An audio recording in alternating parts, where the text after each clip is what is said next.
السلام عليكم ورحمة الله. الحمد لله نحمده ونستعينه ونستغفره ونؤمن به ونتوكل عليه ونعوذ بالله من شرور أنفسنا ومن سيئات أعمالنا من يهده الله فلا مضل له ومن يضلل فلا هادي له ونشهد أن لا إله إلا الله وحده لا شريك له ونشهد أن سيدنا وسندنا ونبينا وحبيب ربنا وطبيب قلوبنا ومولانا محمدا عبده ورسوله صلى الله تعالى عليه وعلى آله وصحبه وبارك وسلم تسليما كثيرا أما بعد فأعوذ بالله من الشيطان الرجيم بسم الله الرحمن الرحيم وإذ يرفع إبراهيم القواعد من البيت وإسماعيل ربنا تقبل منا إنك أنت السميع العليم ربنا واجعلنا مسلمين لك ومن ذريتنا أمة مسلمة لك وأرنا مناسكنا وتب علينا إنك أنت التواب الرحيم ربنا وابعث فيهم رسولا منهم يتلو عليهم آياتك ويعلمهم الكتاب والحكمة ويزكيهم إنك أنت العزيز الحكيم وقال النبي الصادق المصدوق صلى الله عليه وسلم إنما بعثت معلما أو كما قال عليه الصلاة والسلام صدق الله مولانا العظيم وصدق رسوله النبي الأمي الكريم ونحن على ذلك لمن الشاهدين والشاكرين ঐতিহ্যবাহী সিরাজনগর জামিয়া কর্তৃক আয়োজিত আজকে আর মাদ্রাসা বললাম না, জামিয়া বললাম। এই জন্য বললাম, আজকে আমি জানতে পারলাম যে এখানে বুখারী শরীফের দর্স শুরু হয়ে গেছে। সুতরাং এখন আর মাদ্রাসা নাই, এখন এটা জামিয়ায় পরিণত হয়ে গেছে। এজন্য আমরা বলি আলহামদুলিল্লাহ। ঐতিহ্যবাহী এই জামিয়া কর্তৃক আয়োজিত 2 দিন ব্যাপী সালানা জলসার সমাপনী দিবসের সমাপনী অধিবেশনের মাননীয় সভাপতি মুহতারাম হযরত উলামায়ে কেরাম, সম্মানিত মুরব্বিবৃন্দ, দিন দরদি ভাইয়েরা, আমার ছাত্র যুবক বন্ধুরা, কচিকাচা বাচ্চারা, পর্দার অন্তরালের মা ও বোনেরা, আমি যখন এখানে আসতেছিলাম আমার ভিতরটা থরথর করে কাঁপতেছিল। কেন? আপনাদের উন্মাদনা দেখে আমার নিজের ভিতরেও আজ বেশ কিছুদিন যাবৎ রক্তক্ষরণ হইতেছে। সমস্ত মুসলমানদের অন্তরে রক্তক্ষরণ হইতেছে। এই দৃশ্য আমরা দেখি, খবর শুনি, ভিতরে দাউ দাউ করে আগুন জ্বলে। কিন্তু এই আগুন জ্বলা পর্যন্তই শেষ, কিছু করতে পারি না। যদি কিছু করতে পারতাম আগুন হয়তো নিভত, কিন্তু কিছুই তো করতে পারি না। শুধু খবর দেখি, শুনি, আমরা নিজের একটু আলোচনা করি, আমাদের শক্তি এই পর্যন্ত সীমিত, এর ওই পাশে যায় না। এত দুর্বল তো আমরা ছিলাম না।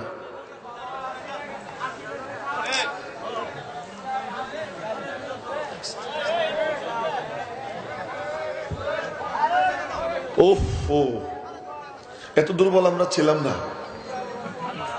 এই সিন্ধু প্রদেশে রাজা দাহির আমার এক মুসলিম বোনের উপরে নির্যাতন করছে। ওই নির্যাতনের সংবাদ হাজ্জাজ ইবনে ইউসুফের মতো জালেম। কেমন জালেম? যে নিজে ঠান্ডা মাথায় 1,20,000 খুন করছে, এত বড় জালেম। ওই জালেম তাকে ডাক দিছে এই বোন যে হাজ্জাজ, তোমার শরীরে কি ইসলামী রক্ত নাই? আরবের মার পেটে জন্ম নেও নাই তুমি? এই সংবাদ যখন চিঠি যখন গেছে, এই চিঠি দেখার পরে রাজা দাহির সে অগ্নিশর্মা হয়ে গেছে। ম্যাপের সামনে দাঁড়াইছে, সিন্ধু কোন জায়গা ওখানে খোঁচা দিছে এবং বলছে যতক্ষণ পর্যন্ত আমি এর প্রতিশোধ না নিব ততক্ষণ পর্যন্ত আমি খাবো না। এরপরে ইতিহাস সাক্ষী ওই সিন্ধু প্রদেশে ইসলামের পতাকা পতপত করে উঠতে আরম্ভ হয়ে গেছে। সেই মুসলমান আজ ভোগ বিলাসে মত্ত। আমি আমার নিজেকে নিয়ে ব্যস্ত, স্বার্থপর হয়ে গেছে। নিজেকে নিজের শুধু সুন্দর রাখার জন্য মহাব্যস্ত, নিজের গতিকে রক্ষা করার জন্য মুসলিম সরকার প্রধানরা খ্রিস্টানদেরকে কর দেয়, ইহুদিদেরকে কর দেয়। কিন্তু এই মুসলিম ভাই বোন এরা তো নবীজির উম্মত। আজকে যে শিশুটাকে জবাই করতেছে, আপনার বাচ্চা হলে আপনি কি করতেন? আজকে আমার ঘর থেকে যদি আমাকে বের করে দেয়, আমি কি আপনার ঘরের সামনে দাঁড়াই যে আমারে বের করে দিছে, আমার একটু বসতে দেন, আপনি লাথি দিয়ে বলেন চলে যান? কোথায় যাব আমি? আজকে সারা দুনিয়া আল্লাহ, মিয়ানমারের ওই লোকগুলা আমাদের এখানে এসে ভেড়ে ওদেরকে আবার ধাক্কাই ওদিকে পাঠাই যায়, যা তোরা গিয়ে মর। এই যে করুণ দশা, এজন্য আমিও ব্যথিত, আমরা সকলে ব্যথিত। আল্লাহ পাক যেন আমাদের এই ব্যথা দূর করার আসল যে অস্ত্র, ওই অস্ত্র যেন আমাদেরকে সংগ্রহ করবার তৌফিক দান করে। আমি আর ওই প্রসঙ্গে যাব না। আমি আপনাদের সামনে সাদা মাটা কিছু কথা বলবো, এটাই নিয়ত করছি। কোরআনে কারীমের 3টা আয়াত তেলাওয়াত করছি। সূরা বাকারার যে আয়াত 3টা ইব্রাহিম আলাইহিস সালামের দোয়া সংক্রান্ত আয়াত, এই আয়াত 3টা তেলাওয়াত করছি। এর উপর ভিত্তি করে অল্প স্বল্প কথা বলবো। মেরে মোহতারাম ভাইও, আপনাদেরকে দেখে আজ আমার এক দাস্তান মনে পড়তেছে। দাস্তান কি দাস্তান? হযরত ওমর ফারুক রাদিয়াল্লাহু তাআলা আনহু মাসনাদে খেলাফতে আসীন হইলেন। খুব চৌকান্না হয়ে শুনবো। চৌকান্না কাকে বলে জানেন? চৌকান্নার তর্জমা কি? চৌকান্নার তর্জমা হলো 4 কান বিশিষ্ট হওয়া। কান তো 2টা। তো তবলিগের বিশ্ব ইজতেমায় বলে ভাই আমরা চৌকান্না হয়ে যাই। এই চৌকান্না মানে কি? চৌকান্না মানে হলো এই বাহ্যিক 2 কান, দেলেরও 2টা কান আছে। অর্থাৎ এই বাহ্যিক দেহের 2 কানের সঙ্গে দেলের 2 কান, এই 4 কান একত্রিত করে শুনতে আরম্ভ করে দেন। এ হলো চৌকান্নার অর্থ। তা আমি আপনাদেরকে আহ্বান জানাবো, আমরা সবাই চৌকান্না হয়ে যাই। আমি আপনাদেরকে একটা দাস্তান শোনাবো আজকে। আপনাদেরকে দেখে দাস্তান মনে পড়তেছে, এই জন্য দাস্তানটা শুনাইতেছি। একটা কাহিনী, উর্দুতে দাস্তান বলে, কাহানি বলে, আমাদের বাংলায় কাহিনী বলে। এই কাহিনী মানে তথাকথিত কাহিনীরা। হযরত ফারুক আজম ওমর রাদিয়াল্লাহু তাআলা আনহু মাসনাদে খেলাফতে বসছেন, খুতবা দিতে আরম্ভ করছেন। তখন তিনি একটা কথা বলছিলেন, ওই কথাটা দিয়ে আজকে আলোচনা শুরু করতে চাই। কি কথা? যে আমার কোনো চিন্তা নাই, এই দিন নিয়ে আমার কোনো দুশ্চিন্তা নাই। আল্লাহ পাক এই দিনের হেফাজত কিয়ামত পর্যন্ত করবেন ইনশাআল্লাহ। ওমর রাদিয়াল্লাহু তাআলা আনহু বলছিলেন, ওনার সামনের এক পরিবেশ দেখা হযরত ওমর মাসনাদে খেলাফতে বসলেন। সুতরাং কাহিনী একটু শুরুর থেকেই বলে ফেলাই। আল্লাহ পাক রব্বুল আলামিন দ্বীনে ইসলাম নবীজির দ্বারা কমপ্লিট করলেন। খুব মনোযোগ দিয়ে শুনবো, একটা শব্দ বাদ দেব না। নবীজির দ্বারা কমপ্লিট হয়ে গেল। কমপ্লিট হওয়ার পর বিদায় হজ্জের সময় নবীজি ভাষণ দিলেন। ভাষণের এক পর্যায়ে বললেন, ওমিয়ারা তোমরা কি বলো, আমার রব্বের পক্ষ থেকে অর্পিত দায়িত্ব আমি কি ঠিক মতো পালন করেছি? সাহাবা একরাম বললেন, ইয়া রাসূলুল্লাহ ঠিক মতো পালন করেছেন। নবীজি আসমানের দিকে আঙ্গুল উঠাইলেন, বললেন, আল্লাহ শুনছো ওরা কি বলে, দেখছো ওরা কি বলে? আমি বলে তোমার দেওয়ার দায়িত্ব ঠিক মতো পালন করেছি, আল্লাহ তুমি সাক্ষী থাকো। তখন মনে হচ্ছিল সাহাবা একরামের কাছে মাঝখানে কোনো পর্দা নাই, 7 আসমানের সব পর্দা সরে গেছে, রব্বুল আলামিনের চোখে চোখ রেখা নবীজি আল্লাহ পাককে সাক্ষী রেখে কথাগুলো বলতেছে।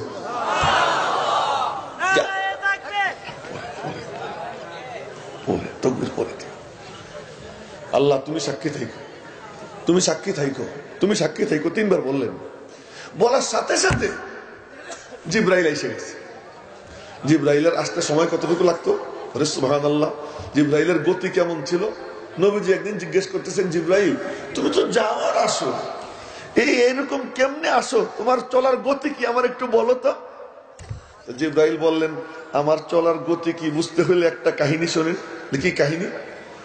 ইউসুফ আলাইহিস সালামকে যখন মোবাইলের আওয়াজ যেন আমার কারণে আসে, মোবাইলের রিংটোন সব বন্ধ করেন, আমার চলার গতি কেমন বুঝতে হলে একটা কাহিনী শোনেন। কি কাহিনী?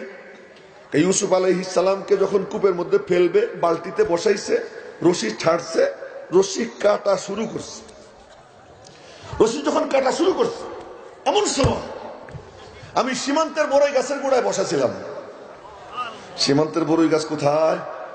7 আসমানের উপরে সেক্রেটারিয়েট অফিস, সেক্রেটারিয়েট অফিসের উপরে জান্নাত, ওই জান্নাতের উপরে গিয়ে সীমান্তের বড়ই গাছ। তো কত উপরে হইতে পারে হিসাব নিকাশ তো অত পুরোপুরি পারবো না, আমার ধারণা কমপক্ষে 11.5 থেকে 12,000 বছরের রাস্তা। ওখানে বসাছিলাম। আমার মালিক আমারে হুকুম করলেন, জিবরাইল থাকতেন কোথায়? আল্লাহ পাকের পাশে, আরশে আজিমের কাছে। কোরআনে কারীমে আল্লাহ পাক বলেন, ইন্নাহু লাকাউলু রাসূলিন কারীম যী কুওয়াতিন ইনদা যিল আরশি মাকিন। জিবরাইল শক্তিশালী, আবার থাকে আরশওয়ালার কাছে নিকটে। মালিক আমারে বললেন, জিবরাইল, জি আল্লাহ, ইউসুফ যেন পানিতে পড়তে না পারে, ওরে তুমি তোমার হাতে নাও। আল্লাহু আকবার। 2-3 জনে বলে, বাকিরা মনে করে যদি গুনাহ হয়ে যায়। জোরে বলেন না সবাই আল্লাহু আকবার। আমার গলা ভাঙ্গা, আপনাদের তো ভাঙ্গা না, আরো জোরে বলেন আল্লাহু আকবার। আরে বলো আল্লাহরে উপরে উঠাও, আল্লাহ উপরে উঠিয়ে দিবে না। এক সাহাবী হাতে পতাকা নিছেন, কালেমা লা ইলাহা ইল্লাল্লাহ লেখা। নবীজির আপন চাচাতো ভাই জাফর ইবনে আবি তালেব মুতার যুদ্ধে, তো ওনার হাতে কোপ দিছে, ডান হাত কেটে গেছে। 1,500 মাইল দূরে বসে বসে নবীজি দেখতেছেন, আল্লাহ তারে দেখাইতেছে কেমন আল্লাহর আল্লাহ। 1,500 মাইল দূরে বসাইয়া এই 1,500 মাইল দূরে দৃশ্য আল্লাহ পাক দেখাচ্ছেন। হাত কেটে গেছে, পতাকা পড়ে যায়, পতাকা পড়তে দেন নাই। নবীজি বলতেছেন, এই যে আমার ভাই জাফরের ডান হাত কেটে ফেললো, পতাকা পড়তে গেছিল, পড়তে দেয় নাই, ও বাম হাত দিয়ে পতাকা ধরছে, বাম হাতে কোপ দিছে, হাত কেটে গেছে, পতাকা পড়তে গেছে, পড়তে দেয় নাই, ও চিৎ হয়ে পড়ছে, কাটা 2 হাত দিয়ে পেঁচাইয়া মাওলার নাম লেখা পতাকা উপরে রাখে, মনে মনে বলে, মালিক চাইয়ে দেখো, তোমার নাম নিচে পড়তে দিচ্ছি না, আমার শেষ রক্তবিন্দু দিয়া হলো আমি তোমার নাম উপরে রাখবো। মারতে মারতে মারতে মারতে হযরত জাফরকে শহীদ করে দেয়। নবীজি এই দৃশ্য দেখতেছেন, 2 চোখ দিয়ে দর দর করে পানি পড়ে। জিবরাইল এসে হাজির। ইয়া রাসূলুল্লাহ কাঁদেন? বলে কাঁদবো না, আল্লাহ পাক আমাকে যে দৃশ্য দেখাইলেন, এই যে জাফরের অবস্থা দেখে কাঁদতেছি। জিবরাইল বললেন, দৃশ্য একটা দেখছেন, আর একটা তো দেখেন নাই। বলে কোন দৃশ্য? 2 হাত আল্লাহর জন্য কাটাইছে, আল্লাহ পাক তার 2টা পাখনা দিছে, বাহু দিছে জান্নাতে।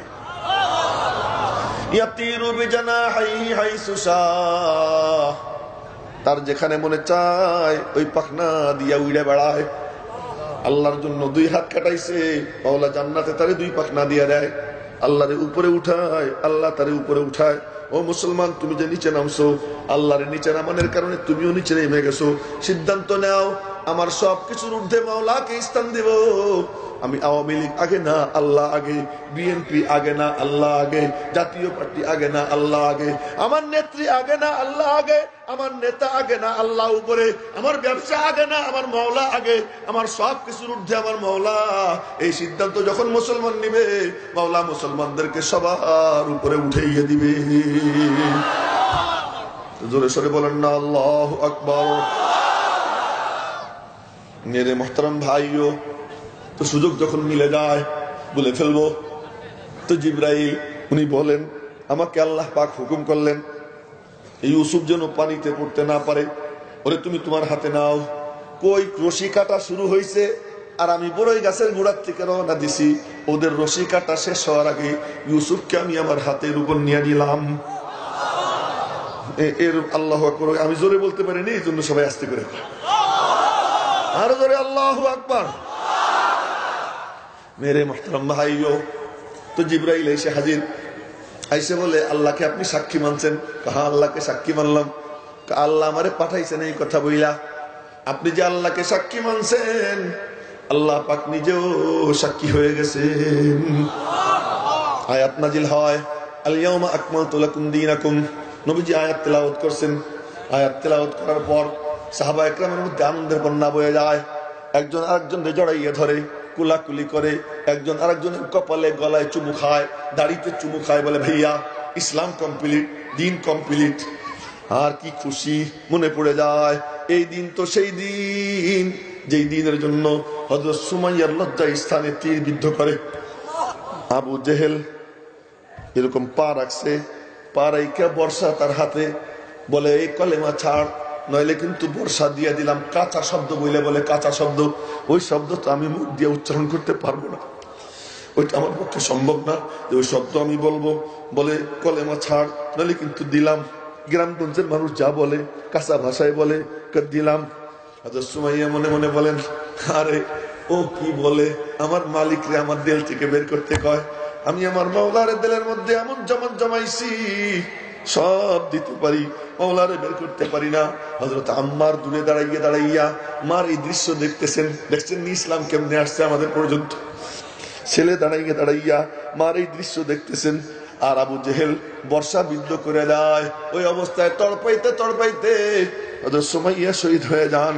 মাওলা পাক দিলের দিকে তাকায়, সুমাইয়ার মনের মধ্যে কোনো কষ্ট আসেনি, কিন্তু মাওলা চাইয়ে চাইয়ে দেখেন সুমাইয়া বলতেছে, আল্লাহ আমি আমার ইজ্জত দিয়াও তোমার দ্বীনকে জিন্দা করতে চাই, নাও তোমার দ্বীন দুনিয়াতে জিন্দা হয়ে যাক। इस्लाम के गुलशन को दिया खून का पानी, देखा है ज़मीं और फलक ने ये नज़ारा। সাহাবা একরাম বুকের তাজা রক্ত ঢেলে দিছেন। মেরে মুহতারাম ভাইও, সাহাবা একরামের মনে পড়ে যায় এই দিন তো সেই দিন আম্মার ইবনে হযরত খাব্বাব ইবনুল আরাত রাদিয়াল্লাহু তাআলা আনহুকে লোহার রড গরম কইরা এরপরে কোমরের মধ্যে খোঁচা দেয়, বলে যে আল্লাহর নাম ছাড়। হযরত খাব্বাব রাদিয়াল্লাহু তাআলা আনহু বলেন, কার নাম ছাড়বার বলিস? আমার আল্লাহর নাম। ওই লোহার রড পুড়াইয়া ও পুড়াইয়া পুড়াইয়া যতদূর ঢুকাবি অত বেশি আমার মাওলার নাম নিতে আমার কাছে মজা লাগবে। ওই যত খোঁচা দেয় ও আরো জোরে বলে আল্লাহ আল্লাহ লা ইলাহা ইল্লাল্লাহ। মনে পড়ে যায় হযরত ওমর মিম্বরে বসা, হযরত খাব্বাব আসছেন, উনি নিচে বসতে গেছেন। হযরত ওমর বলতেছেন, খাব্বাব আমার পাশে এসে বসেন। খাব্বাব হলেন কর্মকার কামার, ওমর হলেন 22 লক্ষ বর্গমাইল এলাকার শাসনকর্তা। বাঘ আর ছাগল যার শাসন আমলে এক ঘাটে পানি খায় এমন ব্যক্তিত্ব সম্পন্ন। তিনি বলতেছেন, খাব্বাব তুমি আমার পাশে এসে বসো। খাব্বাব রে পাশে বসাইছেন, বসাইয়া কানে কানে বলতেছেন, খাব্বাব তোমার উপর যে নির্যাতন করছে চিহ্ন একটু আমারে দেখাও। খাব্বাব বললেন, ওটা দেখার দরকার নাই, দেখলে আপনি সহ্য করতে পারবেন না, গল্প একটু দেখাও। কোমর থেকে কাপড় সরায়, হযরত ওমর তাকাইয়া দেখেন এত বড় বড় গর্ত, আঙ্গুল দিলে আঙ্গুলটাই বাজায়। হযরত ওমরের দুই চোখ দিয়ে পানি পড়তে আরম্ভ হয়ে যায়। মেরে মুহতারাম ভাইও, সাহাবা একরামের মনে পড়ে যায় এই দিন তো সেই দিন যেই দিনের জন্য বেলাল হাফসিকে কি পরিমাণ নির্যাতন করা হয়। বুকের উপর গরম পাথর। পাথর কেমন গরম হয় আপনাদের জানা আছে কিনা জানি না। আমার এক হাদিস নিজে বলছেন এত গরম হয়, ঢাকাতে আসেন উনি এখনো বাইচা, কয় যে ভাতের চাউল পানি দিয়ে ধুইয়া কোনো আগুন টাগুন ছাড়া কেবলমাত্র ওই ভাতের পাতিল পাথরের উপর রাইখে দিছি, কিছুক্ষণের মধ্যে ভাত পাক হয়ে গেছে। মেরে মুহতারাম ভাইও, এমন গরম পাথর বেলালে হাফসির বুকের উপরে চাপা দেয়। চাপা দিয়ে মনে মনে বলে আল্লাহর নাম এখন ছুটে যাবে। বেলাল আর ঠোঁট নাড়াইতে পারে না। এবার উমাইয়া মনে মনে ভাবে ছুটছে, আর বলতে পারবে না। একটু খুশি হওয়ার জন্য কান নিকটে নিছে, কান নিকটে নিয়ে শোনে, হায় হায় বেলাল বলতেছে আহাদুন আহাদ আহাদুন আহাদ। মনে মনে বলে মাওলা তোমার নাম জিহ্বা নাড়াইয়া নিবার পারতেছি না, জিহ্বা নাড়াইয়া নিবার পারতেছি না, পরিপূর্ণ উচ্চারণ করতে পারতেছি না, তুমি মাইন্ড করো না, যতটুকু পারি অতটুকু নেই। বেলাল হাফসির বুকের পাথর চাপা দেয়। বেলালে হাফসির বুকে পাথর চাপা দেয়। বেলালে হাফসি পরে বলতেন, ওই পাথরের তাপে চামড়া আমার পুইড়া, ওই পোড়া চামড়ার গন্ধ আমার নাকে আসতো, তবু আমি আমার মালিকের নাম ছাড়ি নেই, আমার মালিকের নাম ছাড়ি নেই। তখন আমি বলে গেছি আল্লাহ। মনে মনে বলে, জফা জো ইশক মে হোতা হ্যায় वो जफा ही नहीं से तुम न हो तो मोहब्बत में कुछ मजा ही नहीं से तुम न हो तो मोहब्बत में कुछ मजा ही नहीं।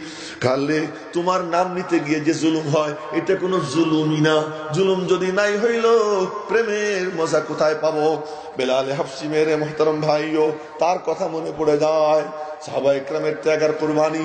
আরে নবীজির কথা পর্যন্ত মনে পড়ে যায় যে নবীজির দাঁত মুবারক ভেঙে যায়, কপালের সাইড দিয়ে লোহার রিং ঢুকে যায়, নবীজি বেহুশ হয়ে পড়ে গেছেন। তখন কোন সার্জন ছিল না, হাসপাতাল ছিল না, সেখানে গিয়া অপারেশন করে বের করবে। সাহাবায়ে কেরাম চিন্তায় পড়ে গেছেন কেমনে বের করা যায়। এক সাহাবী বলেন, ও তোরা চিন্তা করতেছিস যে এই রিং কেমনে খোলা যাবে, আমার কাছে সাঁড়াশি আছে। বলে কোথায় সাঁড়াশি? গিয়ে নবীজিরে জড়াইয়া ধরে, নবীজিকে জড়াইয়ে ধরে দাঁত দিয়ে কামড় দেয়, টান মারে, দাঁত একটা ভেঙে যায়, মুখ দিয়ে রক্ত ঝরা শুরু হয়। অন্য সাহাবীরা বলে, ভাইয়া তোমার মুখ দিয়ে রক্ত আসতেছে, আমাদেরকে সুযোগ দাও। সাবধান, আমার মুখে যতক্ষণ পর্যন্ত একটা দাঁতও বাকি আছে এই কাম আমি অন্য কাউকে করতে দিব না। আর এক কামড় দেয়, আর এক দাঁত ভেঙে যায়, তৃতীয় কামড়ে রিং খুলে বের হয়। এবার তো ওখান দিয়ে রক্ত ঝরা শুরু হয়। হযরত আবু উবাইদা বললেন, এই নবীজির রক্ত কোনো রুমাল দিয়ে মুছবো না, কোনো গামছা দিয়ে মুছবো না, কোনো কাপড় দিয়ে মুছবো না। কি দিয়ে মুছবা? দেখ চাইয়া চাইয়া কি দিয়ে মুছি। দিয়ে নবীজিকে জড়াইয়ে ধরছে, যেখান দিয়ে রক্ত ঝরে ওখানে দুই ঠোঁট লাগাইয়া দেয়, ওই রক্ত ঝরে। আর উনি চুপচুপ করে চুষতে থাকেন। মাসলা মাসাইল দিয়েন না মুফতি সাহেবরা যে রক্ত খাওয়া যায় কিনা, এটা কি ব্যাপার স্যাপার, এই হারাম জিনিস খাইতেছে। আরে চুপ করেন, ফতোয়া টতোয়া পরে ওখানে গিয়ে মুখ লাগাইয়ে দেয়, চুপ করে চুষতে আরম্ভ করছেন। যতক্ষণ রক্ত ঝরে ততক্ষণ উনি চুষছেন। এরপর যখন রক্ত ঝরা শেষ, ঠোঁট সরাইছেন, নবীজি বললেন, ও মিয়ারা, জান্নাতি মানুষ তোমাদের দেখতে মনে চায়নি? জান্নাতি মানুষদের যদি দেখতে মনে হয় তাহলে আমার আবু উবাইদার দিকে চাইয়ে থাকো। সাহাবায়ে কেরামের ইতিহাস মনে পড়ে যায় যে আজ ইসলাম কমপ্লিট, এত কিছুর পরে দিন কমপ্লিট, পরস্পরে কোলাকুলি করে একজন আরেকজনের চুমু খায়। কিন্তু দেখা যায় সৌম্য শান্ত এক বর্ষিয়ান মুরব্বী বসে বসে কান্দেন, উনার চোখ দিয়ে পানি পড়ে। এ কান্দেন কেন? কে আপনি? মুখ উঁচা করছেন। মুখ উঁচা করার পরে দেখা যায় ইনি তো আর কেউ নন, বলবো আপনাদেরকে, হযরত ওমর রাদিয়াল্লাহু তাআলা আনহু গেছিলেন না। ওই কাহিনী বাদ, ওইটা বলতে গেলে অনেক বড় হয়ে যাবে। নবীজি মিম্বরে বসা, মিম্বর থেকে উঠছেন, উইটা ডান হাত দিয়ে আবু বকরের হাত ধরছেন, বাম হাত দিয়ে ওমরের হাত ধরছেন, দুইজনের হাত দুই হাতে নিয়ে দাঁড়াইয়ে বলতেছেন, বলো তো আমাদেরকে কেমন দেখা যায়? সাহাবায়ে কেরাম বলেন, ইয়া রাসূলুল্লাহ, মা আহসানা হাদা, কি চমৎকার, বিউটিফুল। নবীজি বললেন, এই যেমন দেখতেছো ঠিক এমন ভাবে আমি আমার দুই বন্ধুর দুই হাত আমার দুই হাতে নিয়ে হাসরের ময়দানে মাওলার সামনে গিয়ে হাজির হব। হযরত ওমর গেছেন, তখনও মুসলমান হন নাই, সিরিয়ায় ব্যবসা করতে। তো খ্রিস্টানের সাথে গুতাগুতি হয়েছে, তর্কাতর্কি হয়েছে, মারছেন এক ঘুষি। ওই এক ঘুষিতে মরে গেছে। ওমরের ঘুষি আর মুসা আলাইহিস সালামের ঘুষি সেম সেম ছিল। মুসা আলাইহিস সালামের থাপ্পড়ে যেমন মরে গেছে, ওমরের ঘুষি খেয়ে মরে গেছে। তখন মরে গেছে, দিছেন দৌড়, যান বাঁচানোর জন্য দৌড় দিছেন। পাদ্রী একজন গেটে দাঁড়াই রয়েছে, তার গির্জার গেটে। দেখে যে একটা লোক আসে, কেমন কেমন দেখা যায়। আরে এরে মনে হয় দেখছি দেখছি, পাদ্রী মনে মনে বলে, এরে মনে হয় দেখছি দেখছি, এ কোত্থেকে আসলো, খুব লক্ষ্য করতেছি। যখনই তার গির্জার দরজার সামনে আসছে, দরজা খুলে বলে, এই যুবক তুমি ঢুকো। ভিতরে ঢুকে দিছে, ঢুকে দিয়া দরজা চাপাই দিয়ে সামনে এসে দাঁড়াই দিচ্ছে। ওই খ্রিস্টানরা দৌড়ে আসছে, এসে বলে, এইরকম একটা লোক মরুভূমির আরব থেকে আসছে, এখান দিয়ে দৌড়ে গেল, দেখছেন? তোরা তালাশ করে দেখ, আমি কি জানি। পাদ্রী বলে নাই। ওরা চলে যাওয়ার পরে পাদ্রী দরজা খুলছে, দরজা খুলে ভিতরে ঢুকছে। ভিতর থেকে দরজা বন্ধ কইরা একজন কাছে থাকলে না দেখাইতাম এমন করে ওমরের মুখের কাছে গিয়া উল্টাইয়া পাল্টাইয়া ভালো করে দেখতেছে। ওমর বলতেছেন, এরকম কি দেখো তুমি? কি দেখি পরে বলতেছি, আগে দেখে নি, ভালো করে দেখে টেকা এবার জিজ্ঞেস করে তোমার নাম? আমার নাম ওমর। ওমর সিন্দুক খুলছে, সিন্দুক খুইলা একটার পর একটা কাগজ উল্টায়, উল্টাইতে উল্টাইতে এক কাগজ বের করছে, বের করে ওই কাগজের এক পাতা দেখাইয়ে বলে দেখো তো এটা কার ছবি? কইছে তো যে আব্দুল্লাহর বেটা যে নিজের নবী বলে তার ছবি। তুমি কোথায় পাইলা? পরে বলতেছি। পাতা উল্টাইছে, পাতা উল্টাইয়া এক পাশে হাত রাইখা বলে এই ছবিটা কার? কে? তো ওনার 1 নম্বর সাথী আবু বকরের ছবি। একজন বলে বাকিরা মনে করে যদি ভুল হয়ে যায়, বাকিরা মনে করে যদি ভুল হয়ে যায় না, আরে ভুল হইলেও তো কোনো সমস্যা নাই, আল্লাহর নাম ভুলে নিলেও আল্লাহ পাক দিলের মধ্যে নূর পয়দা করে দেয়। দেখে আবু বকর এ তো ওনার 1 নম্বর সাথী, হাত উঠাইয়া বলে এই ছবিটা কার? কে? যে আমার ছবি। ওমর বলতেছে যে আমার ছবি। তুমি কোথায় পাইলা? হযরত দানিয়েল আলাইহিস সালামের কাছ থেকে একজনের পর একজন উত্তরাধিকার সূত্রে এই ছবিগুলো সংরক্ষণ করতেছে, এখন আমার পর্যন্ত এসে পৌঁছেছে। তোমরা দুইজন যে ওনার 2 সাথী এটা আমরা সবাই জানি। এই আবু বকর আর ওমর। আমি পাদ্রী বলতেছে ওমর কি তুমি সিরিয়া বিজয় করে এই বাইতুল মুকদ্দাস দখল করবা, তুমি সেই লোক আমি জানি। পাদ্রী বলতেছে ও তখনও মুসলমান হয়নি। তুমি সিরিয়া দখল করবা এবং বাইতুল মুকদ্দাস বিজয় করবা, তো তখন তোমার কাছে আমার অনুরোধ, আমার গির্জার কোনো ক্ষতি করো না। ওমর বলেন আমি খুন কইরা দৌড়াইতেছি, আরে আমার কাছে তার গির্জার নিরাপত্তা চায়। আরে কুদরতের খেলা, আরে কুদরতের খেলা। কি করবো? বারবার পিড়াপিড়ি করে। তখন ওয়াদা দিছি আচ্ছা ঠিক আছে তোমার গির্জার কোনো ক্ষতি করবো না। এরপরে ওমর রাদিয়াল্লাহু তাআলা আনহু ঢুকছেন, তখন বলতেছেন সবাইকে সাবধান, ওই গির্জার কোনো ক্ষতি করবে না। তো আবু বকর, ওই আবু বকর কাঁদতেছেন। কান্দেন কেন? আরে কত চমৎকার সুসংবাদ, দিন কমপ্লিট, কিন্তু এই সুসংবাদের অন্তরালে দুঃসংবাদও লুকিয়ে আছে। কি দুঃসংবাদ? যে মিশন নিয়ে আল্লাহ পাকের মাহবুব আমাদের পেয়ারা রাসূল আসছেন, ওই মিশন যখন কমপ্লিট, এখন তো তার যাবার টাইম হয়ে গেছে। এই যাবার টাইম হয়ে গেছে। আবু বকর সিদ্দিক বুঝছেন এই হলো একদিনের ঘটনা। আর একদিনের ঘটনা, নবীজি মিম্বরে বসছেন, সাহাবায়ে কেরাম সামনে বসা, মাথায় পট্টি লাগানো, নবীজির মাথায় পানি কাপড় ভিজাইয়া কপালে পট্টি বাঁধা রাখছেন। নবীজি কথা বলতেছেন, কথা বলতে বলতে এক পর্যায়ে বললেন যে এক বান্দাকে তার মনিব ইখতিয়ার দিবেন বাইনাদ দুনিয়া ওয়া বাইনা মা ইনদাল্লাহ, দুনিয়ার মাঝে আর আল্লাহর কাছে যা কিছু আছে এই দুইয়ের মাঝে যে কোনো একটা বাইছে নিতে পারে। ফাখতারা মা ইনদাল্লাহ, ওই বান্দা আল্লাহর কাছে যা আছে তাই বাইছে নিছে। এই হাদিস নবীজি যখন বলছেন এই কথা, সাহাবায়ে কেরাম সব বসা। হযরত আবু বকর হাউমাউ করে কান্না শুরু করছেন, আর কান্দেন আর বলেন ফাদাইনা কাবি আবাইনা উম্মাহাতিনা, আপনার উপর আমাদের মা বাপ কুরবান, আমাদের জান মাল সব কুরবান। আমরা বলা বলি করলাম, এই বুড়ার হইলটা কি? নবীজি বলতেছেন এক বান্দার কথা, আর বুড়া কান্দা শুরু করছে। বুড়ার কি হইল? তো পরে বুঝতে পারলাম, আমরা কেউ বুঝিনি, আবু বকর বুঝছেন ওই বান্দাটা আর কেউ না, ওই বান্দাটা স্বয়ং মুহাম্মদুর রাসূলুল্লাহ সাল্লাল্লাহু আলাইহি ওয়াসাল্লাম। এই দুইবারই কাঁদছেন হযরত আবু বকর সিদ্দিক। হযরত আবু বকর কান্দেন, বাকিরা বলে কান্দো কেন? এই সুসংবাদের মধ্যে দুঃসংবাদ লুকিয়ে আছে। মেরে মুহতারাম ভাইও সেই টাইমটা কাছাইলো, বলছিলাম দাস্তান শোনাবো, ওই টাইম কাছাইয়ে গেল। বিদায় হজ শেষ, হজের থেকে ফিরছেন, অল্প কিছুদিন পর নবীজি অসুস্থ হয়ে পড়ছেন। এমন অসুস্থ আর কখনো হন নাই, দিন দিন শুধু বাড়ে। কি ব্যাপার? মরিদে ইশক পর হ্যায় রহমত খুদা কি, মরজ বাড়তা ঘা জু জু দওয়া কি। যতই চিকিৎসা করে রোগ শুধু বাড়ে, দিন দিন শুধু দুর্বল হইতেছেন, দুর্বল হইতেছেন। দুর্বল হইতে হইতে একদিন বললেন কি, তোমরা আমার একটু পানি দাও, আমার মাথায় পানি ঢালো, গোসল করাও, দেখি আমি একটু গিয়ে জামাতে নামাজ পড়তে পারি কিনা। সবাই অপেক্ষা করতেছে, পানি ঢালে উঠবেন, বুখারী শরীফের হাদিস, উঠবেন, এমন সময় আবার বেহুশ হয়ে পড়ছেন, আবার বেহুশ হয়ে পড়ছেন। হুশ আসছে, বলতেছেন নামাজের কি হইল? নামাজের কি হইল? সবাই বলে কি হুম ইয়ান্তাজিরুনাক, তারা সবাই আপনার অপেক্ষায় আছেন, তারা সবাই আপনার অপেক্ষায় আছেন। নবীজি বললেন আনো পানি, আবার পানি ঢালে। এই করতে করতে 7 বার। এরপরে দুইজনের কাঁধে ভর দিয়া পাশের ছেড়াইয়া টাইনা টাইনা, পা মাটিতে লাগে নাই, উঁচু হয়ে থাকছে। হযরত আব্বাস এবং আলীর কাঁধে দুই হাত দিয়া পা টাইনা টাইনা গেছেন, মিম্বরে বসছেন, কথাবার্তা বলছেন। এরপর নবীজি আম্মা জান আয়েশা সিদ্দিকার হুজরায় আসছেন, একটু সুস্থ দেখা যায়।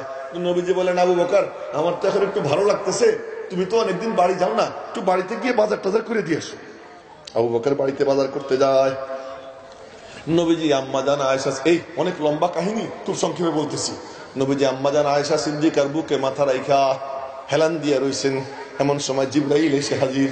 জিবরাইল এসে হাজির, এসে বলে, আসসালামু আলাইকা ইয়া রাসূলুল্লাহ। নবীজি বলেন, ওয়ালাইকা সালাম। কি ব্যাপার? কয়েকটা কথা বলতে আসছি। বলে, কি কথা? ওই আজরাইল দরওয়াজায় দাঁড়াইয়া আছে, আপনার কাছে আসতে চায়।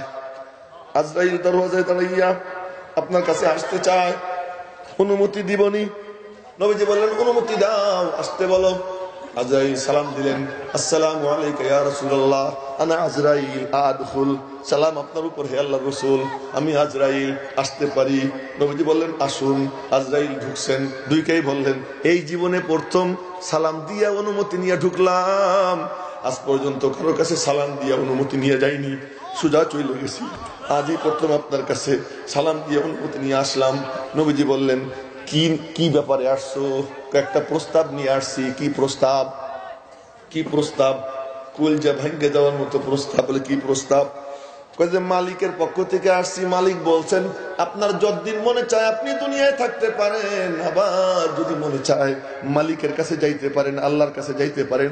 কোনটা করবেন করেন, দুইটার যে কোনো একটা করতে পারেন। আপনি যদি চান কিয়ামত পর্যন্ত আল্লাহ পাক আপনাকে হায়াত দিয়ে দিবেন, দুনিয়ায় আপনি থাকতে পারেন। আবার যদি আপনার মনে চায় আল্লাহর কাছে যাইতে পারেন। জটিল প্রশ্ন, জটিল প্রস্তাব, কি করবেন? জিবরাইলের দিকে তাকাইছেন। আমার দিকে না দেখলে বুঝবেন না, মুখে কোনো কথা নাই, জিজ্ঞাসু দৃষ্টিতে জিবরাইলের দিকে তাকাইছেন। কি বলো তুমি? জিবরাইল নবীজির বন্ধুর মতো ছিলেন, আল্লাহ পাক নাম নিতেন না, জিবরাইল নাম নেন। আল্লাহ পাক জিবরাইলের সঙ্গে নবীজির তুই তোকারি সম্পর্ক করে দিয়েছিলেন। কেন? এলেম নিতে হইলে তার সঙ্গে ফ্রি হওয়া লাগে, জিবরাইলের সঙ্গে ফ্রি করে দিয়েছেন। এজন্য জিবরাইল নবীজির নাম ধরে ডাকতেন, আল্লাহ পাক নাম ধরে ডাকতেন না। আল্লাহ পাক ডাকতেন মুজাম্মিল, মুদ্দাসসির, তাহা, ইয়াসিন, বাশির, নাজির। নবীজি বলতেন, আমারে চেনুনি, আমি কে? বলে, কে আপনি? আনা মুহাম্মদ, আনা আহমদ, আনাল মাহি, আনাল হাসির, আনাল আকিব, আনা নবিয়্যুত তাওবাহ, আনা নবিয়্যুর রাহমাহ, আনা মুজাম্মিল, আনা মুদ্দাসসির, আনা তাহা, আনা ইয়াসিন, আনা বাশির, আনা নাযির। আমার মাওলার যখন যা মনে চায় আমারে নতুন নতুন নাম দিয়ে ডাকে। বহু নাম ছিল নবীজির। মেরে মুহতারাম ভাইও, কিন্তু জিবরাইলকে আল্লাহ অনুমতি দিয়ে দিয়েছেন, জিবরাইল নাম ধরে ডাকতেন। জিবরাইলের সাথে এত গভীর সম্পর্ক, নবীজি আয়েশা সিদ্দিকার সাথে গল্প করতেছেন, চাইয়া দেখেন জিবরাইল বসে রয়েছে। মা খাদিজাতুল কুবরা খাবার নিয়ে আসতেছে, দেখেন এই যে জিবরাইল এখানে। মনে হয় যেন পারিবারিক সদস্য, মনে হয় যেন পারিবারিক সদস্য। নবীজি যাইতেছেন যুদ্ধের ময়দানে, বদর যুদ্ধে গেছেন। তো বদর যুদ্ধে বলতেছেন, ওই যে জিবরাইল দেখা যায়। জিবরাইল বলতেছে, আকদিম হাইজুম আলাইহি আদাতুল হারব। বুখারী শরীফে আছে পরিষ্কার, বলতেছেন আকদিম হাইজুম। তো জিবরাইল বলতেছে হাইজুম আগে বাড়। জিবরাইলের ঘোড়ার নাম ছিল বদর যুদ্ধে হাইজুম। মনে রাখেন, কত কিছু মনে রাখেন, এটাও তো মনে রাখার দরকার। বদর যুদ্ধে যে ঘোড়ায় চড়ে জিবরাইল যুদ্ধ করছেন, ওই ঘোড়ার নাম ছিল কি? হাইজুম। বনু কুরাইজার যুদ্ধে যাইতেছেন নবীজি আগে, সাহাবা একরাম পিছনে। সাহাবা একরাম দেখেন নবীজির ঘোড়ার থেকে 50-100 হাত দূরে ঘোড়ার খুরের ধুলা উড়ে, ঘোড়াও দেখা যায় না, সুয়ারিও দেখা যায় না। সাহাবা একরাম বলেন, ইয়া রাসূলুল্লাহ, এইটা কি আপনার সামনে ধুলা উড়ে? তোমরা দেখতেছো না আমার আগে আগে জিবরাইল যাইতেছে। জিবরাইলের সঙ্গে কেমন সম্পর্ক আল্লাহ পাক করে দিয়েছেন যে নূহ আলাইহিস সালামের 950 বছরের নবুয়তি জিন্দেগিতে জিবরাইল মাত্র 5 বার সাক্ষাৎ করেছেন। আর আমার নবীর সঙ্গে আল্লাহ পাকের হাবিবের সঙ্গে জিবরাইল 23 বছরের মধ্যে 40,000 বার সাক্ষাৎ করেছে। এমন গভীর সম্পর্ক ছিল। তো জিবরাইল পাশে দাঁড়াইয়া নবীজি তাকাইছেন, বন্ধু কি করব? আল্লাহ পাক তো আমাকে ব্ল্যাঙ্ক চেক দিয়ে দিয়েছেন। ব্ল্যাঙ্ক চেক বোঝেননি? সাদা চেক, যত পারো লিখে নাও। কেউ লিখে দিল 1 লাখ টাকা চেকে, কিন্তু দস্তখত দিয়ে যদি দেয়, যা মনে চাই লিখে নাও, অঙ্ক তুমি বসাই নাও, এটাকে বলে ব্ল্যাঙ্ক চেক। আল্লাহ পাক ব্ল্যাঙ্ক চেক দিছেন, যা মনে চাই নিয়ে নিতে পারি, কি করব? জিবরাইল কয়, আমি মালিকের কাছে থাকি, মতি গতি বুঝি। আমার কথা কি বুঝতেছেন? আমি মালিকের কাছে থাকি, মতি গতি বুঝি। আল্লাহ পাক ইখতিয়ার দিয়ে দিছেন যে ইচ্ছা করলে যাইতে পারি, ইচ্ছা করলে থাকতে পারি, থাকবো না যাব। জিবরাইল বলে আমি মালিকের কাছে থাকি, মতি গতি বুঝি। বলে কি মতি গতি বুঝছো? ইন্নাল্লাহ قد اشتاق إلى لقائك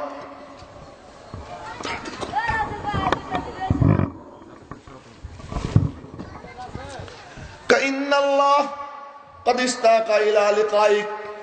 আমি দেখে আসছি মাওলা পাক সাইজা গুইজা বসে আছেন, আপনার সাক্ষাতের অপেক্ষায় আছেন। ইন্নাল্লাহ قد اشتاق إلى لقائك। এ মুসলমানরা কান খুলে শুনেন, এবার নবীজি কি বলতেছেন? নবীজি বলতেছেন জিবরাইল তাই আল্লাহ পাক আমার অপেক্ষায় আছেন, আমার সাক্ষাতের অপেক্ষায় আছেন। তাইলে আর আমি কি চেক থেকে কি লিখবো? আমার মাওলা যেটার অপেক্ষায় আমিও সেইটা চাই, কিন্তু আমি শুধু একটা জিনিস জানবার চাই। কি? একটু আল্লাহরে গিয়ে জিজ্ঞেস করো, মা ইউফআলু বি উম্মতি বাদি, মা ইউফআলু বি উম্মতি বাদি, আমার পরে আমার উম্মতের সঙ্গে কি আচরণ করা হবে? মাওলা কি আচরণ করবেন ওইটা আমি একটু জানতে চাই। জিবরাইল বলে তো আমি চাই। জিবরাইল গেছেন আর আসছেন, কয়েক সেকেন্ডের মধ্যে এসে বলতেছেন যাই না আসছি। বলে মালিক কি বলছেন? বলে মালিক বলছেন আপনার পরে আপনার উম্মতকে আল্লাহ পাক আযাব দিয়ে ধ্বংস করবেন না। আল্লাহ পাক ওয়াদা করছেন যে আযাব দিয়ে উম্মতকে হালাক করবেন না। আরে তোমরা যেভাবে সিনেমা নিয়ে ব্যস্ত, নাটক নিয়ে ব্যস্ত, যাত্রা নিয়ে ব্যস্ত, সুদ নিয়ে ব্যস্ত, ঘুষ নিয়ে ব্যস্ত, নারী নিয়ে ব্যস্ত, মদ নিয়ে ব্যস্ত, খোদার নাফরমানের মধ্যে যেমন করে ডুবে আসো, কত আগে খোদার গজব তোমাদেরকে ধ্বংস করে দিল। কিন্তু কেন দেয় না, কেন দেয় না? নবীজি আল্লাহ পাকের কাছ থেকে ওই গ্যারান্টি নামা আদায় করে গেছেন যে আল্লাহ আমার উম্মতকে তুমি সুযোগ দিও, শাস্তি দিয়ে ধ্বংস করো না। ওই সুযোগ এই চেয়ার থেকে ডাক দেওয়া হয়, এর সুদের থেকে তওবা করো, ঘুষের থেকে তওবা করো, জুলুম থেকে তওবা করো, দুর্নীতির থেকে তওবা করো, বেহায়াপনা বেলাল্লাহপনা ত্যাগ করো। এই যে ডাক দেওয়া হয়, ওই ডাকের কোনো পাত্তা দাও না। মনে রেখো একদিন বুঝবা এই ডাককে যারা বুড়ি আঙ্গুল দেখায় হাসরের ময়দানে কি করুন পরিণতিদের হয়। মেরে মুহতারাম ভাইও, নবীজি যখন জানতে পারলেন আল্লাহ পাক উম্মতকে আযাব দিয়ে ধ্বংস করবেন না, এই কিন্তু আসল ঘটনা ঘটে। নবীজি হাত উপরের দিকে উঠাইলেন, হাত উপরের দিকে উঠাইলেন, উঠাইয়া বললেন আল্লাহুম্মার রফিকাল আলা। বুখারী শরীফের হাদিস, আল্লাহুম্মার রফিকাল আলা। আল্লাহ সর্বশ্রেষ্ঠ বন্ধুর মিলন চাই, সর্বশ্রেষ্ঠ বন্ধুর মিলন চাই। তিনবার বললেন আল্লাহুম্মার রফিকাল আলা, আল্লাহুম্মার রফিকাল আলা, আল্লাহুম্মার রফিকাল আলা। এই তিনবার বলার পর নবীজির হাত মুবারক জমিনে হেলে পড়ে যায়। কার হাত পড়ছে রে? কার হাত পড়ছে? এ কার হাত পড়ছে? সমস্ত মখলুকাতের নবী, সমস্ত নবীদের নবী। আল্লাহ পাকের পরে সমস্ত মখলুকের উপরে আলাদা একটা আসন যার, ওই আসনওয়ালা, ওই সত্তা। সমস্ত মখলুক যাকে নবী মানত, নবীজি শুয়ে রয়েছেন, ঘুমাই রয়েছেন। হযরত আনাস পাশে দাঁড়াইয়া, হযরত আনাস ঘুম থেকে ওঠার পরে নবীজিকে বলতেছেন আমি এক দৃশ্য দেখলাম। পিচ্ছি তো ছোট্ট, আমি এক দৃশ্য দেখলাম। বলে কি? দেখলাম ওই গাছটা ওখান থেকে প্রায় 500-600 হাত দূরে ওই গাছটা, ওখান থেকে দৌড় দিছে, দৌড় দিয়ে এসে আপনার উপরে উপর হইয়া কতক্ষণ রয়েছে, আবার দৌড় দিয়ে ওখানে চলে গেছে। শোনার পরে নবীজি চোখ বন্ধ করলেন, চোখ বন্ধ করে বললেন আনাস জানতে পারছি ওই গাছটা যেখানে ছিল ওখান থেকে আমারে দেখতে পারতেছিল না। মালিকের কাছে আবেদন করছে, মালিক তোমার হাবিবকে আমি একবার দেখতে চাই, অনুমতি দাও। আল্লাহ পাক অনুমতি দিছেন। আর ও মাটি ফাইড়া দৌড়াইয়া এখানে এসে নিচে হইয়া কতক্ষণ আমারে দেখা আবার আপন জায়গায় ফিরে গেছে।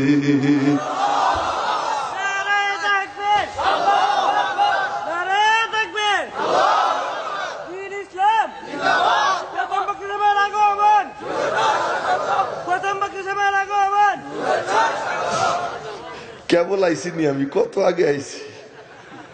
हर मोड़ में मिल जाते हैं दर्दमंद हजारों, बेशक तेरी बस्ती में अदाकार बहुत है। মাঝে মাঝে এমন পাগল দেখি, মনে অন্যরকম লাগে, কত আরামে আছে তারা, কোনো দুশ্চিন্তা নাই, মরলেই জান্নাতের টিকিট পকেটে পাবে, মরলেই জান্নাতের টিকিট পকেটে পাবে, কোনো দুশ্চিন্তা নাই। আমাদের যাদের একটু বুদ্ধি শুদ্ধি আছে, আল্লাহ ওই রকম বুদ্ধি যেন না হয়, যে বুদ্ধির কথা আমার ভাই ফরিদ আল মুবারক বলে গেছেন, ওই বুদ্ধি যেন না হয়। সহি বুদ্ধি যতটুকু যা আমাদের আছে, এ নিয়ে আমরা বড় বিপদে আছি। যাই হোক, যে কথা বলতেছিলাম, নবীজি কেমন নবীর নবী, আর একটা ছোট্ট ঘটনা শুনেই। নবীজি দাঁড়াইয়া এক মজলিসে ভাষণ দিচ্ছিলেন। ভাষণ মানে কি, আমাদের মতো এমন ভাষণ নবীজি দিতেন না, এমনি গল্প করতেন। তো গল্প করতেছিলেন, ওই গল্প স্বল্প দেখা এক আরাবিয়ান বেদুইন, ওই বেদুইন বলে তার সাথীরে, এই লোকটা কে রে? এই লোকটা কে? তো ওই বেদুইন যে তার সাথী বলছে, ওরে চেনো না, ইনি তো তিনি, যিনি নিজেরা নবী বলেন।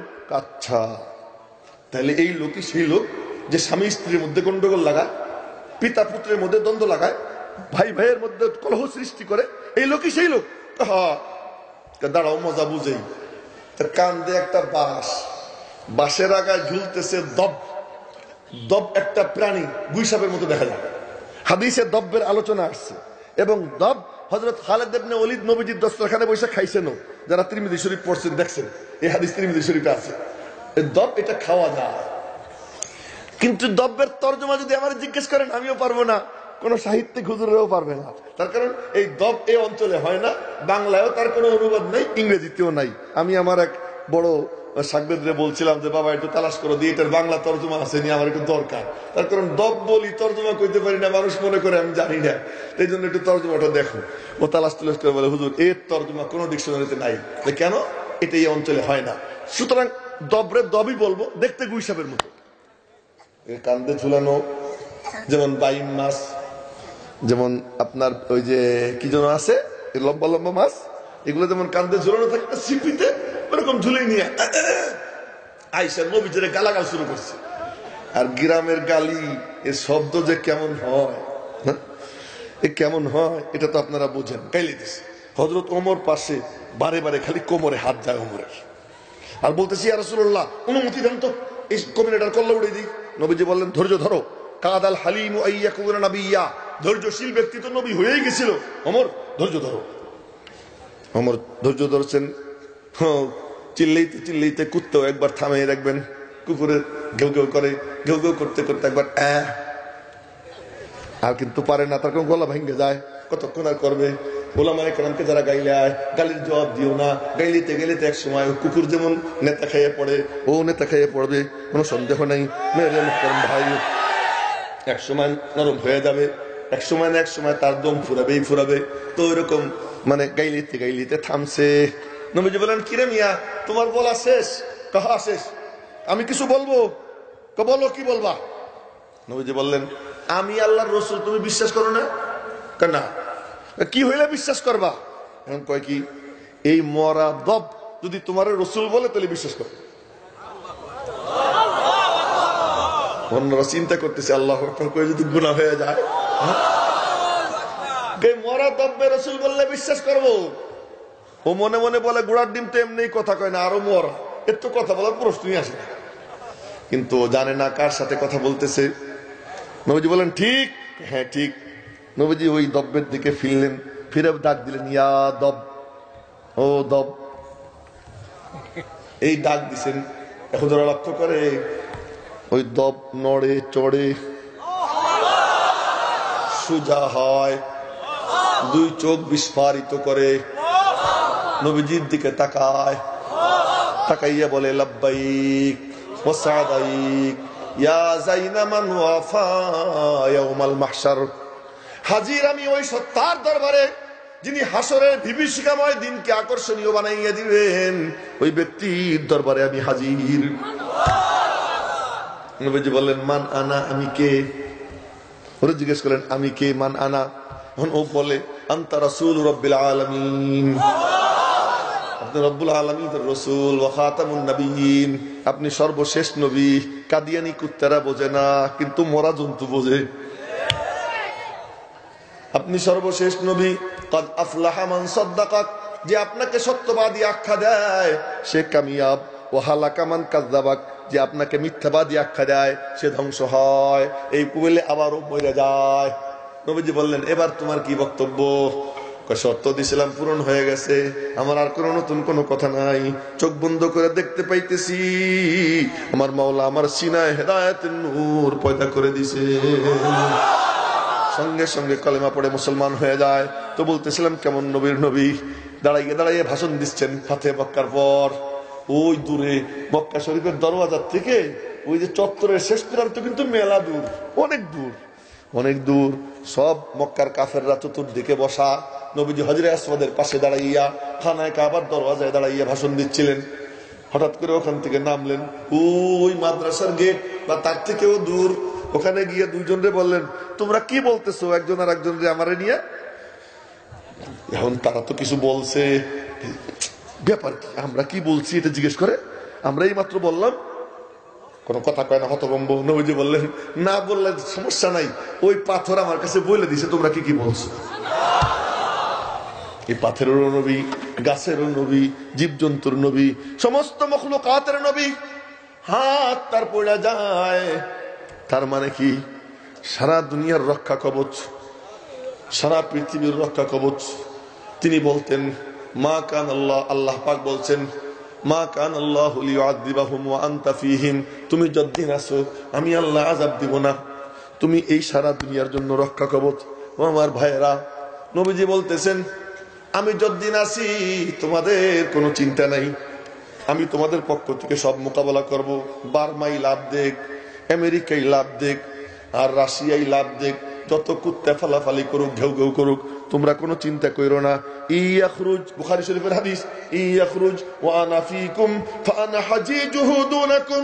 যদি আপনাদেরকে নানুপুরের এক খাদেম আছে, এখানে অনেকে তারে চিনবেও, এখানে যেহেতু ঘন ঘন আসে, নানুপুরে এক খাদেম আছে, জম্মের খাওয়া খায়, খুব খাইতে পারে। তা আমার সামনে অনেক খায়, আমি গেলে আবার খাই না, খালি আমার কাছ থেকে কিছু নেয়ও, 100-200 টাকা নেয়, বলে আমার একটা লুঙ্গি দেন, এই সমস্ত কথাবার্তা বলে। আমি কিছু দেইও, দেওয়ার অভ্যাস তো আলহামদুলিল্লাহ টুকিটাকি বেশি নেই, অল্প অল্প দেওয়ার অভ্যাস আমার আছে, আমি দেই। কিছুদিন আগে, কয়েক মাস আগে নানুপুর গেছি, গিয়ে দেখি ওর দাঁত পড়ে গেছে, দাঁত পড়ে গেছে। তো দাঁত পড়ে গেছে, তা আমি আর কি পিসাবকে বললাম, ও তো দাঁত পড়ে গেছে, খায় কেমনি? এখন পিসাব বলতেছেন, আপনি যা বললেন আমিও জিজ্ঞেস করছিলাম, সালাউদ্দিন সাহেব, এই বর্তমান পিসাব ওনারে বললাম যে আসছিলেন না, ও আচ্ছা আচ্ছা আচ্ছা। তো ওই বড় পিসাবরে বললাম যে ওর দাঁত পড়ে গেছে, এখন খাই কেমনি? আমি ওরা জিজ্ঞেস করছিলাম, ও আমার উত্তর দিছে কি, আগে খাইতে সময় লাগতো, এখন সময় লাগে না, মুখে দিয়ে আর গিলে ফেলে। আগে তো চামান লাগতো, আগে চাবাইতাম সময় যেত, এখন মুখে দিয়ে আর গিলে ফেলায়। এই হাসির কাহিনী শোনানোর উদ্দেশ্য না, উদ্দেশ্য হলো নবীজির কথা বুঝানো। নবীজি বলছেন, ইয়াখরুজ ওয়া আনা ফীকুম, এই ফিতনা যদি আসে আমি থাকা অবস্থায়, ফাআনা হাজিজুহু দুনাকুম, তবে আমি তোমাদের হয়ে ওদের মোকাবেলা করব, আর তোমাদের কারো কোনো টেনশন করতে হবে না। ওয়া ইয়াখরুজ ওয়ালাস্তু ফীকুম, আর যদি ফিতনা এসে যায় আমি চলে যাওয়ার পর, তাহলে কি হবে? প্রত্যেক ব্যক্তি পতাকা উত্তোলন করতে হবে। আমরা তো দুর্বল, চিন্তা করিস না, আমি তোদের দাঁত, আমি যখন থাকবো না তোদের আরো সুবিধা। বলে কেমনে? আমি তো একা ছিলাম, আর এখন যে ব্যক্তি দাঁড়াবে ফিতনার মোকাবেলায়, দ্বীনের দুশমনের মোকাবেলায়, আমার মাওলার সঙ্গে আমার চুক্তি হয়ে গেছে, ওই প্রত্যেক ব্যক্তির পাশে আমার মাওলা আমার খলিফা হয়ে দাঁড়াইয়া যাবে। وَيَخْرُجُ وَلَسْتُ فِيكُمْ فَكُمْ كُلُّ إِمْرِئٍ حَجِيجُ نَفْسِهِ وَاللَّهُ خَلِيفَتِي عَلَى كُلِّ مُسْلِمٍ। মেরে মুহতারাম ভাইও, তো নবীজির হাত মুবারক পড়ে যায়। কাহিনী লম্বা হয়ে যাইতেছে, সংক্ষেপে শেষ করতে চাইছিলাম কিন্তু লম্বা হয়ে যাচ্ছে। আপনাদের কষ্ট হইতেছে নাকি?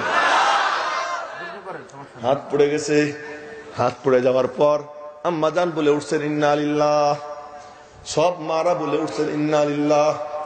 হযরত ফাতেমা উনি বলে উঠছেন ইন্না লিল্লাহ। হযরত ফাতেমা ইন্না লিল্লাহ বলার পরে পাশে এসে গেছে। নবীজির সাথে খুব মহব্বতের সম্পর্ক ছিল হযরত ফাতেমার। দেখতে ফাতেমা যখন হাঁটতেন মনে হইতো নবীজি হাঁটতেছেন, নবীজির হাঁটার মতো হাঁটা ছিল, সবকিছু নবীজির মতো ছিল। নবীজির যখন নাকি নবীজির কাছে ফাতেমা আসতেন, নবীজি উঠে যাইতেন দরজা পর্যন্ত, গিয়ে এক হাত দিয়া ধরতেন, আর এক হাত দিয়ে এরকম বেষ্টন করে ধরতেন, বেড়াইয়া ধরতেন, ধইরা আইনা এক চাদরের উপর দুই মা বোন, মা বাপ আরে মা মেয়ে আর বাপ মেয়ে, এই বাপ আর মেয়ে দুইজন এক চাদরে বসতেন। নবীজি যখন যাইতেন তখন আবার ফাতেমা এরকম আসতেন দরজা পর্যন্ত, আইসা আব্বুরে এক হাত দিয়ে পেঁচাইয়া ধরতেন, ধইরা নিয়ে নিজের বিছানায় বসাইতেন। দুইজনের মধ্যে খুব সম্পর্ক। মিশিয়াতুহা মিশিয়াতু রাসূলিল্লাহ, হযরত ফাতেমার চলা নবীজির চলার মতো। হযরত ফাতেমা আসছেন নবীজির পাশে, আইসা বলতেছে ইয়া আবাতা, আব্বু ও আব্বু, আজাবা রাব্বান দা, ইয়া আবাতা আজাবা রাব্বান দা, আব্বু তার রব্বের ডাকে সাড়া দিয়ে চলে গেছেন। ইয়া আবাতা মান জান্নাতুল ফিরদাউসি মাওয়া, আমার আব্বুর ঠিকানা জানো নি কোথায়? আমার আব্বুর ঠিকানা হলো জান্নাতুল ফিরদাউস। এরপরে বলে ইয়া আবাতা, আব্বু ইলা জিব্রাইল আনানা, জিব্রাইল আইসা খটখট করবে ওহী দেওয়ার জন্য। আমি বলবো আব্বু নাই, তুমি ওহী নিয়ে ফিরে চলে যাও। ফাতেমা এরকম বলা বলি করতেছিলেন, চতুর্দিকে কান্নার রোল, সাহাবায়ে কেরামের মধ্যে কান্নার রোল। ফাতেমা তখন বলতেছেন আমার কি অবস্থা জানোনি? বলে কি অবস্থা? কাসুব্বাত আলাইয়া মাসাইবু লাউ আন্নাহা, সুব্বাত আলাইয়া মাসাইবু লাউ আন্নাহা সুব্বাত আলাল আইয়ামি সিরনা লায়ালিয়া। আমার মনের উপর দিয়ে এত ঝড় তুফান, এত কালো মেঘ, এর যদি সামান্য একটু আমার অন্তর থেকে বের হয়, সারা দুনিয়ার আলো অন্ধকার হয়ে যাবে। হযরত ফাতেমা বলতেছিলেন এত ঝড় তুফান, সাহাবায়ে কেরামের মধ্যে কান্নার রোল। হযরত ওমরের কাছে খবর গেছে নবীজির ইন্তেকাল। এই পাগল বলে কি, এই নবীজির ইন্তেকাল কি বলিস? নবীজির ইন্তেকাল হইতে পারে না। কি হয়েছে? নবীজি বেড়াইতে গেছেন। মুসা আলাইহিস সালাম যখন তুর পাহাড়ে মাওলার সাক্ষাতে গিয়ে 40 দিন বেহুশ হয়েছিলেন, আমাদের মাহবুবও তার মাহবুবের সাক্ষাতে গিয়ে বেহুশ হয়ে পড়ে রয়েছেন। তিনি হুশে আসবেন, ইন্তেকাল করেন নাই। খবরদার ইন্তেকাল যদি কেউ বলবি, এই যে আমি ওমরের তরবারি, এই তরবারি কিন্তু তাকে রিহাই দিব না, কল্লা উড়িয়ে দিব। খবরদার কেউ বলবি না যে নবীজির ইন্তেকাল হয়েছে। ওমরের হুঙ্কারের সামনে কোন সাহাবী মুখ দিয়ে ইন্তেকাল শব্দ বের করতে পারে না। আরে যেই ওমর তরবারি নিয়ে রওনা দেয় নবীজির কল্যাণতে, ওই ওমর নবীজির ইন্তেকাল শব্দ বরদাস্ত করতে পারে না, চিন্তাই করতে পারে না। কেমন বানান বানাইছেন যে তিনি ওই শব্দটা পর্যন্ত শুনতে পারেন না, সহ্য করতে পারেন না, কল্পনাই করতে পারেন না। বলেন ইন্তেকাল হয় নাই, বেড়াইতে গেছেন, তিনি হুশে আসবেন, আর কেউ ইন্তেকাল শব্দ বলে না, শুধু পানি ফেলায়। সিদ্দিক আকবরের কাছে খবর গেছে। খবর যাওয়ার পর সিদ্দিক আকবর আসছেন, খুব সংক্ষেপ করে বলতেছি, আসছেন, এসে নবীজির দরওয়াজায় দাঁড়াইছেন। দাঁড়াইয়া ওখানে দাঁড়াইয়া সালাম দিচ্ছেন। সালাম দিয়ে বলতেছেন, মনে হয় যেন জিন্দা নবীর সঙ্গে কথা বলতেছেন। সালাম দিয়ে বলতেছেন, মাহবুব দুনিয়াতে যত জায়গায় যখনই আপনি গেছেন আমি আবু বকরের রাইখে যান নাই, আজকে এই যাত্রায় আপনি আমাকে রাইখে চলে গেলেন। এই যাত্রায় আমাকে রাইখে গেলেন, কোন জায়গা তো আমাকে বাদ দিয়ে যাইতেন না।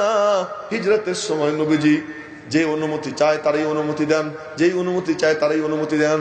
আবু বকর সিদ্দিক গিয়ে বলে, ইয়া রাসূলুল্লাহ আমার ব্যাপারে আমি একটু যাবার চাই হিজরতে। নবীজি বললেন অপেক্ষা করো। আবার গেছেন, অপেক্ষা করো। আবার গেছেন, অপেক্ষা করো। এখন বলে কি ইয়া রাসূলুল্লাহ আপনার কি আশা আছে নাকি যে আপনারে আল্লাহ অনুমতি দিবেন? আমি আশাবাদী। আবু বকর কা সুহবা, বলে আমি আপনার সঙ্গ চাই। নবীজি বললেন সুহবা, তুমিও যেমন সঙ্গ চাও আমিও তোমার সঙ্গ চাই। আবু বকরের সাথে সম্পর্ক। আবু বকরের সামনে দাঁড়াইলে নবীজি তার মধ্যে নিজের দেখতে পাইতেন। আয়নার সামনে দাঁড়াইয়া আমি আপনি যেমন আমার আপনার চেহারা দেখি, আবু বকরের সামনে দাঁড়াইয়া নবীজি নিজেকে দেখতে পাইতেন।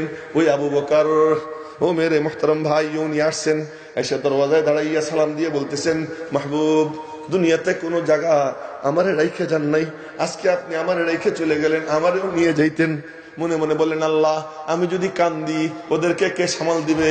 তুমি আমারে ধৈর্য ধারণ করবার তৌফিক দাও। আবু বকর ধৈর্য ধরছেন, ওই কষ্টকে হজম করছেন। মাঝে মাঝে আবু বকরের ভিতর থেকে গন্ধ বের হইতো, মনে হয় যেন কলিজা পোড়া গন্ধ বের হয়। আবু বকর সিদ্দিক রাদিয়াল্লাহু তাআলা আনহু রুমের মধ্যে ঢুকছেন, নবীজিকে জড়াইয়ে ধরছেন, কপালে চুমু খাইছেন, চোখের পানি শুধু ওখানেই ফেলছেন। সিদ্দিক একবারে চোখের পানি নবীজির কাফনের কাপড়ে লাগে। আরে কুদরতের খেলা, আরে কুদরতের খেলা। গর্তের মধ্যে আবু বকরের কোলে নবীজি শুয়ে রইছেন, ঘুমাইছেন। আবু বকরের চোখের পানি নবীজির গালে পড়ে। আজ আবার আবু বকর যখন নবীজির ইন্তেকাল হয়, নবীজির কাফনের কাপড় সহ নবীজিকে জড়াই ধরছেন, ওনার চোখের পানি নবীজির কাফনের কাপড়ে লাগে। আল্লাহ পাক যেন তার মাহবুবের কাফনের জন্য আবু বকরের চোখের পানিকে আতর হিসেবে বানাইয়া দেয়। নবীজি